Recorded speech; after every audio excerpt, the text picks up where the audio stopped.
ഇവിടയിൽ പ്രധാനപ്പെട്ട global developments ആണ് നമ്മൾ നോക്കുന്നത്. അതിൽ ഈ 2026 തുടക്കത്തിൽ തന്നെ സ്വിറ്റ്സർലാൻഡിൽ നടന്ന ഈ ഒരു അപകടമാണ് ഏറ്റവും ഒരു ദുരന്തമായി മാറിക്കൊണ്ടിരിക്കുന്നത്. അപ്പോൾ ഇതിനകത്ത് ജൂവിഷ് കമ്മ്യൂണിറ്റിയിൽപ്പെട്ട ആൾക്കാരും ഇതിനകത്ത് പെട്ടിട്ടുണ്ട്. ഈ ഒരു പാർട്ടിയിൽ പങ്കെടുക്കാൻ പോയിട്ടുണ്ട്. അതിൽ ഏതാണ്ട് 47ഓളം പേര് ഇപ്പോഴും ആ കെട്ടിടത്തിന്റെ ഉള്ളിൽ കുടുങ്ങിക്കിടക്കുന്നതായിട്ടാണ് വാർത്തകൾ വരുന്നത്. അപ്പം ഇതിന്റെ കൃത്യമായിട്ടുള്ള വിവരങ്ങൾ ഇപ്പോൾ പുറത്തു വരുന്നുണ്ട്. ഇത് വിവരം ഭീകരാക്രമണമല്ല. ശരിക്കും പറഞ്ഞാൽ അവിടെ ഈ കോക്ടെയിൽ മിക്സ് ചെയ്യുന്ന സമയത്ത് ഈ ആ കോക്ടെയിൽ ഡ്രിങ്കിൽ ഇങ്ങനെ ഫയർ കത്തിച്ച് കാണിക്കുന്ന ഒരു പരിപാടിയുണ്ട്. അപ്പോൾ അത് ചെയ്യുന്ന സമയത്ത് ഇങ്ങനെ സീലിംഗിൽ ചെറുതായിട്ട് തീ ഇങ്ങനെ പിടിച്ചിട്ടുണ്ട്. അപ്പോൾ ഈ തീ ശരിക്കും പറഞ്ഞാൽ കുറച്ച് കഴിയുമ്പോൾ ഇത് പോവേണ്ടതാണ്. ഇത് യൂഷ്വലി ഇങ്ങനെ പിടിക്കാറുണ്ട്. പിന്നീട് ആ ഒരു ലിക്കറിന്റെ എഫക്റ്റ് പോയ ഉടനെ തന്നെ ആ തീ അങ്ങ് അണഞ്ഞു പോകാറുണ്ട്. അപ്പോൾ ഇത്തവണ സംഭവിച്ചത് എല്ലാവരും തന്നെ ഈ ബാറിന്റെ ഉള്ളിൽ മദ്യലഹരിയിൽ ന്യൂ ഇയർ ആഘോഷവുമായിട്ട് ബന്ധപ്പെട്ട ആ ഒരു ഹാപ്പിനെസ്സിൽ ഇവർ ഇത് വലുതായിട്ട് ശ്രദ്ധിച്ചില്ല. അപ്പോൾ വീണ്ടും വീണ്ടും ഈ കോക്ടെയിൽ അടിക്കുകയും അപ്പോൾ അങ്ങനെ കോക്ടെയിൽ കയ്യിൽ നിന്ന് തെറിച്ച് ആ തീയിലേക്ക് പോയി തെറിച്ച് വീണ് അത് സ്പ്രെഡായി ആ തീ ഇങ്ങനെ വൈഡായിട്ട് സ്പ്രെഡായി പോകുന്നൊരു അവസ്ഥ. അങ്ങനെ കിച്ചന്റെ ബാക്ക് സൈഡിലേക്ക് തീ പടർന്നു പിടിക്കുകയും അവിടെ ഉണ്ടായിരുന്ന ഗ്യാസ് സിലിണ്ടർ പൊട്ടിത്തെറിച്ചാണ് ഈ അപകടം ഉണ്ടായത് എന്നുള്ളതാണ് ഇപ്പോൾ നിലവിൽ സ്വിറ്റ്സർലാൻഡിൽ നിന്നും വരുന്ന വാർത്ത. വെനിസുലയുടെ പ്രസിഡന്റ് നിക്കോളാസ് മദുറാവോ ഒരു സ്റ്റേറ്റ്മെന്റ് പുറത്ത് വിട്ടിട്ടുണ്ട്. അതായത് അമേരിക്കയ്ക്ക് അനുകൂലമായിട്ടുള്ള നിലപാടുകൾ എടുക്കാം എന്നാണ് പുള്ളി ആവർത്തിച്ച് പറയുന്നത്. പുള്ളി പറയുന്നത് നിങ്ങൾക്ക് എന്താണ് വേണ്ടത്, എണ്ണയാണെങ്കിൽ എണ്ണ, അപ്പം ആ രീതിക്ക് നമുക്ക് കാര്യങ്ങൾ മുന്നോട്ട് നീക്കാം. ഇനിയിപ്പോൾ ഈ ഒരു മരുന്ന് കടത്തുമായിട്ട് ബന്ധപ്പെട്ടാണ് നിങ്ങളുടെ ആശങ്കയെങ്കിൽ അതിന്റെ കൃത്യമായിട്ടുള്ള തെളിവുകൾ ഞങ്ങളുടെ കയ്യിൽ തന്നു കഴിഞ്ഞാൽ ഞാൻ അതിന് തടയിടാൻ വേണ്ടിയിട്ട് എന്തൊക്കെ നിയമ നടപടികൾ സ്വീകരിക്കണോ അതെല്ലാം സ്വീകരിക്കാമെന്നാണ് നിക്കോളാസ് മദുറാവോ പറഞ്ഞിരിക്കുന്നത്. അമേരിക്ക ഇതുമായിട്ട് ബന്ധപ്പെട്ട് പ്രതികരിച്ചിട്ടില്ല. പിന്നെ ട്രംപിന് ചെറിയ അസുഖങ്ങളൊക്കെ ഉള്ളതായിട്ടുള്ള വാർത്തകളൊക്കെ വരുന്നുണ്ട്. ട്രംപ് ഓൾറെഡി തന്നെ അസുഖത്തിന് ചികിത്സയിൽ. പുള്ളിക്ക് ഇങ്ങനെ ചെറുതായിട്ട് ചില ഏരിയകളിൽ സ്കിന്നിൽ ഡെർമിസ് ഭാഗത്തല്ല, ശരിക്കും പറഞ്ഞാൽ സ്കിൻ എന്ന് പറഞ്ഞാൽ മസിലിലാണ്. ശരിക്കും മസിലിൽ ഇടയ്ക്കിടയ്ക്ക് അവിടെയൊക്കെ വൂണ്ടുകൾ വരുന്നു, അതിൽ നിന്ന് ബ്ലീഡിങ്സ് വരുന്നു എന്നുള്ള വാർത്തയൊക്കെ വരുന്നുണ്ട്. പക്ഷെ അതിന്റെയൊക്കെ പൂർണ്ണ രൂപം നമുക്കറിയില്ല, കാരണം അതൊക്കെ കോൺഫിഡൻഷ്യൽ ആയിട്ടുള്ള ഡോക്യുമെന്റ്സുകളാണ്. ഇപ്പൊ ട്രംപിന്റെ ആ ഒരു സ്യൂട്ടിന്റെ ഇടയിൽ കൂടെ ആ കയ്യിലുണ്ടായിരിക്കുന്ന വ്രണങ്ങൾ അത് ശരിക്കും പറഞ്ഞാൽ എന്തെങ്കിലും IV കാനുല ഇട്ടതാണോ അല്ലെങ്കിൽ ശരിക്കും ട്രംപിന് എന്തെങ്കിലും ഊണ്ട് ആ ഭാഗത്തുണ്ടോ എന്നുള്ളത് നമുക്കറിയില്ല. അപ്പൊ അങ്ങനത്തെ ഫൂട്ടേജസ് ഒക്കെ ഒരുപാട് നമുക്ക് കാണാൻ കഴിയുന്നുണ്ട്. ഇനിയിപ്പോൾ ഇതിന്റെയൊക്കെ സത്യാവസ്ഥ നമുക്കറിയില്ല. ട്രംപ് ഓൾറെഡി തന്നെ നല്ല പ്രായമുള്ള വ്യക്തിയാണ്. അപ്പം സ്വാഭാവികം അസുഖങ്ങളൊക്കെ വരുന്നതിൽ. അപ്പം അതിനെക്കുറിച്ച് നമ്മൾ കൂടുതൽ കൺസേൺ ആവേണ്ടതില്ല. അടുത്ത് നമ്മൾ ഇലോൺ മസ്കിന്റെ വിഷയവുമായിട്ട് ബന്ധപ്പെട്ടാണ്. അതായത് ഇനിയിപ്പം അമേരിക്കയിൽ മിഡ് ടേം ഇലക്ഷൻ വരികയാണ്. ഈ മിഡ് ടേം ഇലക്ഷനിൽ റിപ്പബ്ലിക്കൻ പാർട്ടി വിജയിക്കണം എന്ന് തന്നെയാണ് ഇലോൺ മസ്കിന്റെ താല്പര്യം എന്നാണ് ഇലോൺ മസ്ക് പറഞ്ഞിരിക്കുന്നത്. ഇലോൺ മസ്ക് പറഞ്ഞത് അമേരിക്കയിൽ ഒരുപാട് നല്ല ടാക്സ് പേയേഴ്സ് ഉണ്ട്. അപ്പൊ അവരെ പ്രൊമോട്ട് ചെയ്യുന്ന രീതിയിൽ എന്തെങ്കിലും ഒരു സമ്മാനങ്ങളോ ഒരു പ്രോത്സാഹനങ്ങളോ ഒന്നും തന്നെ ഗവൺമെന്റിന്റെ പക്കലിൽ നിന്ന് കിട്ടാറില്ല. അതായത് ഇനി വരും തലമുറയെ ടാക്സ് പേയർ ആയിട്ടുള്ള ഒരു സൊസൈറ്റി ആയിട്ട് വളർത്തിയെടുക്കണം എന്നുണ്ടെങ്കിൽ, അതായത് ഗവൺമെന്റിൽ നിന്നും ഒളിവ് മറവൊന്നും ഇല്ലാണ്ട് ടാക്സ് വെട്ടിക്കാണ്ട് കൃത്യമായി ജെന്യൂൻ ആയിട്ട് ബിസിനസ് ചെയ്യുന്ന ആൾക്കാരായിട്ട് ഡെവലപ്പ് ചെയ്ത് കൊണ്ടുവരാൻ വേണ്ടിയിട്ട് ഇങ്ങനെയൊക്കെ ചെറിയ അവാർഡുകളൊക്കെ കൊടുക്കുന്നത് ഒരു പ്രചോദനമാവും വരും തലമുറയ്ക്ക് എന്നാണ് ഇലോൺ മസ്ക് പറഞ്ഞു വെച്ചത്. കാരണം ഇലോൺ മസ്ക് മാത്രം $10 ബില്യൺ ആണ് ഇലോൺ മസ്ക് ഒറ്റയ്ക്ക് US ടാക്സ് പേ ചെയ്യുന്നത്. നമ്പർ 1 ടാക്സ് പേയർ ആണ്. US മസ്ക് സംസാരിച്ച സമയത്ത് പറഞ്ഞത് റിപ്പബ്ലിക്കൻ പാർട്ടി വിജയിക്കാൻ വേണ്ടിയിട്ടുള്ള എല്ലാ സഹായങ്ങളും ഞാൻ ചെയ്യും, പക്ഷേ US ടാക്സ് പേയേഴ്സ് പേ ചെയ്യുന്ന ഈ ഒരു മണി അത് അമേരിക്കക്കാർക്ക് തന്നെ യൂസ്ഫുൾ ആയിട്ട് യൂസ് ചെയ്യുന്ന രീതിയിൽ ഗവൺമെന്റിന്റെ നയങ്ങളിൽ മാറ്റം കൊണ്ടുവരണം. രണ്ടാമത് പറഞ്ഞു വെച്ചത് ഇല്ലീഗൽ എമിഗ്രന്റുകളെ എത്രയും വേഗം പുറത്താക്കണം. ഇതൊക്കെ വാഗ്ദാനങ്ങളിൽ പറഞ്ഞുകൊണ്ടാണ് ഇലക്ഷനിൽ വിജയിച്ച് വന്നത്. അപ്പൊ ഇപ്പോഴും ഈ ഇല്ലീഗൽ എമിഗ്രന്റുമായിട്ട് ബന്ധപ്പെട്ട വിഷയം അത് ഇങ്ങനെ ഇഴയുന്നതായിട്ടാണ് മനസ്സിലാക്കാൻ പറ്റുന്നത്. അതായത് അമേരിക്കൻ ഗവൺമെന്റ്, നിലവിലെ ട്രംപ് ഭരണകൂടം ചെയ്യേണ്ട കാര്യങ്ങൾ എന്ന് പറഞ്ഞാൽ ഇല്ലീഗൽ എമിഗ്രന്റിനെ പുറത്താക്കണം. അതിന് പകരം ലീഗലായിട്ട് അമേരിക്കയുടെ ഉള്ളിലേക്ക് മൈഗ്രേറ്റ് ചെയ്ത് വന്ന ആൾക്കാരെ അല്ല ടാർഗറ്റ് ചെയ്യേണ്ടത്, മറിച്ച് അതായത് മസ്ക് ഉദ്ദേശിക്കുന്നത് ഈ H1B വിസയിൽ വരുന്ന ആൾക്കാർ, അല്ലാതെ അമേരിക്കയുടെ ഉള്ളിൽ ഗ്രീൻ കാർഡ് ഹോൾഡർ ആയിട്ടിരിക്കുന്ന ആൾക്കാർ, ഇവരെ അല്ല ലക്ഷ്യം വെക്കേണ്ടത്, ശരിക്കും ഇല്ലീഗൽ എമിഗ്രന്റുകളെയാണ് ലക്ഷ്യം വെക്കേണ്ടത് എന്നുള്ളത് ആവർത്തിച്ച് ഒന്നുകൂടെ ഗവൺമെന്റിന് ഓർമ്മിപ്പിച്ചിട്ടുണ്ട്. ഇപ്പൊ ന്യൂയോർക്കിന്റെ മേയർ ആയിട്ടുള്ള മംതാനി വരെ ഒരു ഇമിഗ്രന്റ് ആണ്. അത് പുള്ളിക്കാരൻ എടുത്ത് പറയുന്നുണ്ട്. പുള്ളിക്കാരൻ പറയുന്നത് ഇന്ന് ഞാൻ ന്യൂയോർക്കിന്റെ മേയർ ആയിട്ടുണ്ട്, ന്യൂയോർക്കിന്റെ ജനങ്ങൾക്ക് വേണ്ട കാര്യങ്ങൾ ചെയ്യുക എന്നുള്ളതാണ് എന്റെ ദൗത്യം, ഞാൻ അതിൽ പൂർണ്ണ ഉത്തരവാദിത്തം ഏറ്റെടുത്ത് മുന്നോട്ട് സഞ്ചരിക്കുന്നു എന്നുള്ളതാണ് പുള്ളിക്കാരനും ആവർത്തിച്ച് പറഞ്ഞു വെക്കുന്നത്. എല്ലാവർക്കും, അതായത് അമേരിക്കയുടെ ഉള്ളിലുള്ള എല്ലാവർക്കും ഇങ്ങനെ ഒരു പേടിയുണ്ട്. ട്രംപ് ഏത് നേരത്തും ഇവരുടെ ഗ്രീൻ കാർഡ് ഒക്കെ റദ്ദാക്കിയിട്ട് അല്ലെങ്കിൽ ഇവരുടെ സിറ്റിസൺഷിപ്പ് വരെ റദ്ദാക്കിയിട്ട് തിരിച്ചയക്കാനുള്ള സാധ്യതയുണ്ട്. ആ രീതിയിലാണ് അമേരിക്കയുടെ ഉള്ളിൽ നടക്കുന്ന കാര്യങ്ങൾ. ഇന്നലെ നമ്മളുടെ എക്സ്റ്റേണൽ അഫയേഴ്സ് മിനിസ്റ്റർ ജയശങ്കർ ഒരു ഡയലോഗ് പറഞ്ഞിട്ടുണ്ടായിരുന്നു. അത് ബംഗ്ലാദേശുമായിട്ട് ബന്ധപ്പെട്ടാണ് ഈ ഒരു ഡയലോഗ് പറഞ്ഞത്. അതായത് ഇന്ത്യ വളരുമ്പോൾ ഇന്ത്യയെ ചുറ്റിപ്പറ്റി കിടക്കുന്ന ചെറിയ രാജ്യങ്ങളായിട്ടുള്ള നമ്മുടെ നെയ്ബേഴ്സ് അവരും കൂടി ഒപ്പം വളരും. അപ്പൊ ഇന്ത്യയുടെ വളർച്ച അവർക്കും കൂടി ഗുണം ചെയ്യും എന്നാണ് എക്സ്റ്റേണൽ അഫയേഴ്സ് മിനിസ്റ്റർ ജയശങ്കർ പറഞ്ഞത്. അത് പ്രത്യേകിച്ചും ബംഗ്ലാദേശിനെയും കൂടി കോട്ട് ചെയ്തിട്ടാണ് പറഞ്ഞത്.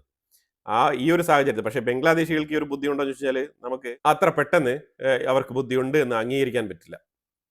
കാരണം അവരുടെ ബുദ്ധി റിലീജിയസ് മൈൻഡ് സെറ്റിലാണ് ഉള്ളത്. അപ്പൊ അതുകൊണ്ട് ഞാൻ നമ്മളുടെ എക്സ്റ്റേണൽ അഫയേഴ്സ് മിനിസ്റ്ററുടെ സ്റ്റേറ്റ്മെന്റുമായിട്ട് യോജിക്കുന്നില്ല ഈ ബംഗ്ലാദേശുമായിട്ട് ബന്ധപ്പെട്ട വിഷയത്തിൽ. If India grows, all our neighbors will grow with us. They will have many more opportunities. I think that, in a sense, is the message which I also took to Bangladesh. And yes, I mean, they are right now heading for their elections. We wish them well in that election.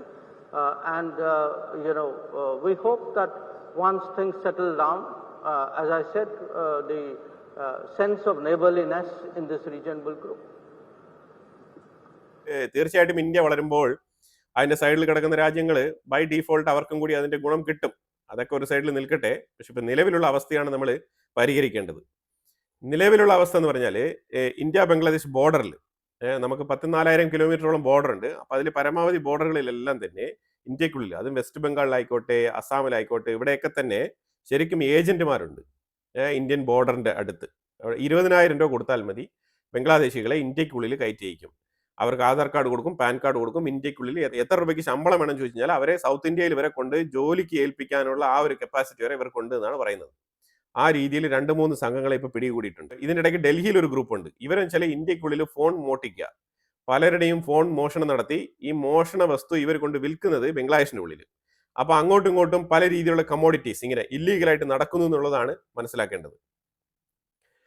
ഒരു important ആയിട്ടുള്ള വാർത്ത കൂടി പറഞ്ഞിട്ട് ഞാൻ ഈ video അവസാനിപ്പിക്കാം. Jammu and കശ്മീരിന്റെ territory cricket player, അതായത് ജമ്മു ആൻഡ് കശ്മീർ അവർ സ്റ്റേറ്റ് ടീമിന് വേണ്ടി കളിക്കുന്ന ഫുർഖാൻ ഭട്ട് എന്ന് പറഞ്ഞ ഈ ഒരു ക്രിക്കറ്റ് പ്ലെയർ ഇവന് ഇന്ത്യക്കുള്ളിൽ തന്നെയാണ് കളിക്കുന്നത്. ഇപ്പൊ ജമ്മു ആൻഡ് കശ്മീരിന്റെ ടീം എന്ന് പറയുമ്പോഴത്തേക്കും ഇന്ത്യക്ക് പുറത്തല്ലല്ലോ, ഇന്ത്യക്കുള്ളിലാണ്. പക്ഷെ ഇയാൾ ക്രിക്കറ്റ് കളിക്കാൻ വന്ന ആ ഒരു ഇന്റർ സ്റ്റേറ്റ് മത്സരങ്ങൾ നടന്നുകൊണ്ടിരുന്ന സമയത്ത് ഇയാളുടെ ക്യാപ്പിൽ ഇയാൾ പാലസ്തീൻ ഫ്ലാഗ് ആണ് വെച്ചിരുന്നത്. അപ്പൊ ആ ഫ്ലാഗ് ഉടനീളം ഇയാൾ ആ കളിയിൽ യൂസ് ചെയ്തിട്ടുണ്ട്.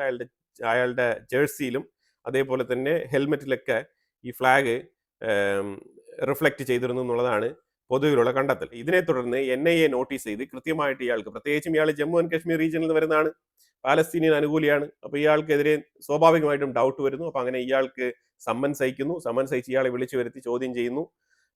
അങ്ങനെ വിശദീകരണം ആവശ്യപ്പെട്ടിട്ടുണ്ട്. എന്തുകൊണ്ടാണ് ഈ ടീമിൽ, അതായത് ഈ ടീം എന്ന് പറയുമ്പോഴത്തേക്കും ആ ടീമിൽ വെക്കേണ്ട ഫ്ലാഗിന്റെ നിർദ്ദേശങ്ങളുണ്ടല്ലോ, അപ്പൊ അതിനെ മറികടന്നുകൊണ്ട് ഇങ്ങനെ ഒരു ഫ്ലാഗ് വെക്കാനുള്ള റീസൺ എന്താണ്, അതിന്റെ ഇന്റൻഷൻ എന്താണ്, നിങ്ങളുടെ കോർ ഇന്റൻഷൻ എന്താണെന്നുള്ളതാണ് ചോദ്യം.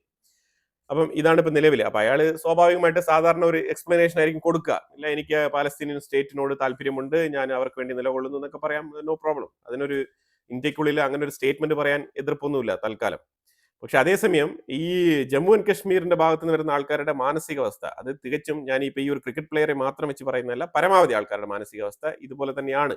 അപ്പൊ ഇതുകൊണ്ടാണ് ഇങ്ങനെ ഇവർ വികാരപരമായി ചിന്തിക്കുന്ന വിഷയങ്ങളിലേക്ക് താല്പര്യം പ്രകടിപ്പിക്കുന്ന രീതിയിൽ, ഇവരെ പ്രചോദിപ്പിക്കുന്ന രീതിയിൽ വളരെ പെട്ടെന്ന് തന്നെ ഭീകരവാദികൾക്ക് ഇവരുടെ ഇടയിൽ ഇൻഫ്ലുവൻസ് ചെയ്യാൻ പറ്റുന്നു എന്നുള്ളതാണ് യാഥാർത്ഥ്യം. കാരണം ഇവരുടെ ചിന്താഗതി അങ്ങോട്ടാണ്, ആ ചായ്വുള്ളത് കൊണ്ടാണ് പെട്ടെന്ന് തന്നെ ഇവര് ആ ഒരു ആശയത്തിലേക്ക് പെട്ടെന്ന് അട്രാക്റ്റ് ആയി പോകുന്നതും എന്തെങ്കിലുമൊക്കെ ഭീകരവാദം നടത്തണമെന്ന് പറയുമ്പോഴത്തേക്കും ഇവര് അതിന് മുന്നിട്ടിറങ്ങുന്നത്. അതുകൊണ്ട് തന്നെയാണ് ഇമാതിരിപ്പെട്ട ഡോക്ടർ പ്രൊഫഷനിലുള്ള ആൾക്കാരൊക്കെ ഇതുപോലെ പൊട്ടിത്തെറിക്കാൻ ഇറങ്ങിത്തിരിക്കുന്നത്. അപ്പൊ എന്തായാലും കുറെ ഇൻട്രസ്റ്റിംഗ് ആയിട്ടുള്ള വിഷയങ്ങളാണ് നമ്മൾ വീഡിയോയിൽ പങ്കുവച്ചത്. ഇതിനെക്കുറിച്ചുള്ള അഭിപ്രായങ്ങൾ കമന്റ് ബോക്സിൽ രേഖപ്പെടുത്തുക. കൂടുതൽ വാർത്തകളുമായിട്ട് അടുത്ത വീഡിയോയിൽ വരാം. Thank you so much. Also have bad neighbors. Unfortunately, we do. Now, when you have bad neighbors, and if you look to the one to the west, if a country decides that they will deliberately, persistently, unrepentantly continue with terrorism, we have a right to defend our people against terrorism. We will exercise that right. How we exercise that right is up to us. Nobody can tell us what we should do or not. We will do whatever we have to do to defend ourselves. It's a common sense proposition. Now, again, as I said, a lot of it is goodwill.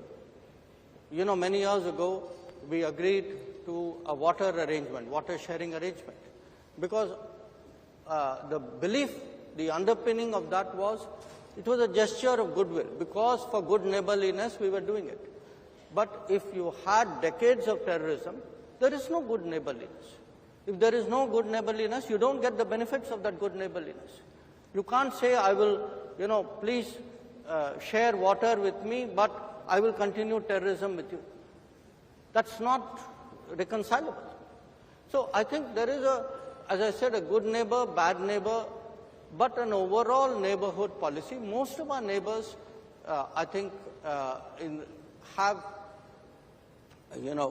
the realization that India's growth